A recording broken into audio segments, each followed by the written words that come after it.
was handsome. He was charming. He was educated. Women trusted him completely. Police respected him. Everyone loved him. But behind that perfect smile lived the most dangerous predator America had ever seen.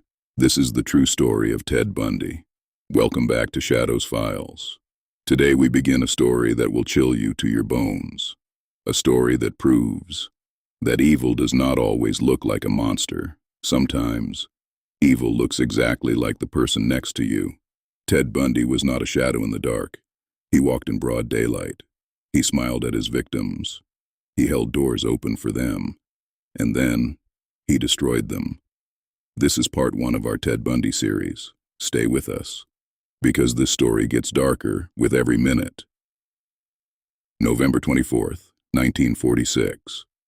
A cold winter morning in Burlington, Vermont. A baby boy was born. His name, Theodore Robert Cowell. The world had no idea what this child would become. His mother was Eleanor Louise Cowell. She was young, she was unmarried, and in 1946 America, that was a terrible shame. So the family made a decision that would haunt Ted Bundy forever. His grandparents raised him as their own son. His mother pretended to be his older sister. For years, Ted had no idea. He thought his mother was his sister. He thought his grandparents were his parents. A family built on lies, and that lie planted the first seed of darkness. Ted's grandfather was Samuel Cowell. Neighbors described him as aggressive and violent. He was known to swing cats by their tails. He kicked dogs. He bullied everyone around him, and young Ted admired this man. He followed him everywhere. He watched everything he did. Psychologists would later say that this relationship deeply damaged Ted's understanding of the world. That violence became normal to him. That control became something he craved. Ted was around 13 years old. A cousin showed him his birth certificate. The truth hit him like a knife. His sister was actually his mother. His parents were actually his grandparents. His entire life was a lie. Nobody knows exactly what happened inside Ted that day. He never spoke about it clearly, but people who knew him said something changed in him after that. Something dark woke up.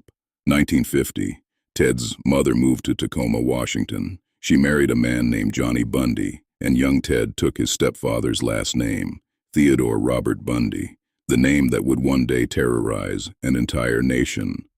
In school, Ted was quiet. He was intelligent. Teachers liked him.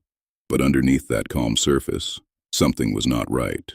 Neighbors later recalled that as a young child, Ted would surround sleeping family members with knives, and then stand back and smile.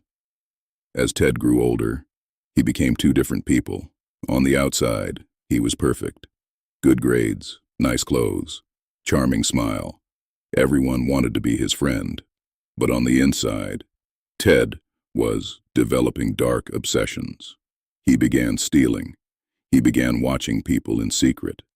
He would walk through neighborhoods at night, looking through windows, watching strangers, learning their routines. He later told investigators, "I was not normal.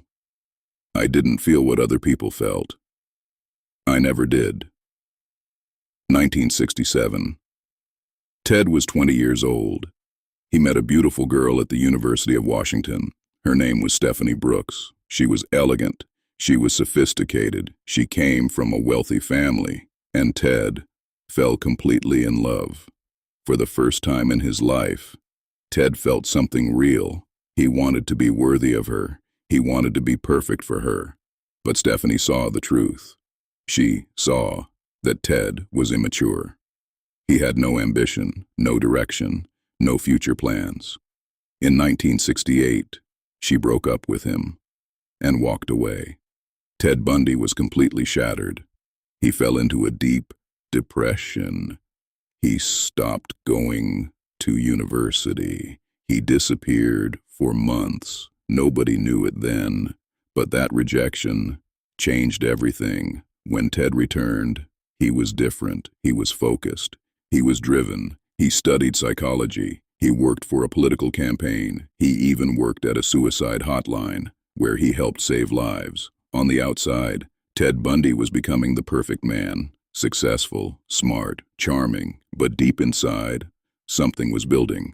A darkness that no one could see, a rage that had no name, a hunger that could not be satisfied. The world saw a rising star. Nobody saw the monster underneath. This was just the beginning. Ted Bundy had not yet shown the world what he truly was. The charming student, the political worker, the crisis counselor, all of it was just a mask. And in part 2, that mask begins to slip, the killings begin, and America will never be the same. If this story gave you chills, make sure you subscribe to Shadows Files, hit the notification bell, so you never miss a part of this story. Part 2 is coming very soon, and trust me, you do not want to miss what happens next. Stay safe out there, and remember, evil does not always look like a monster.